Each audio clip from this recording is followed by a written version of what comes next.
बना बलम जे बहारा से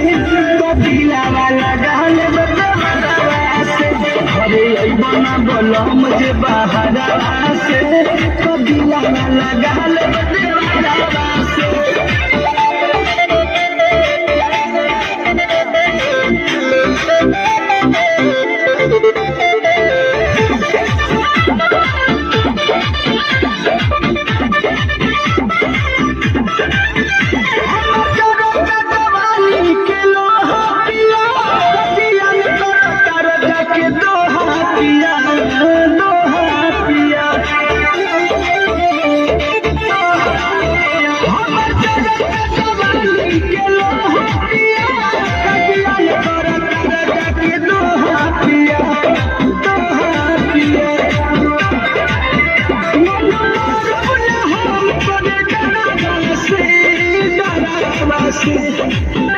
घरे बना बलम जे बहारा से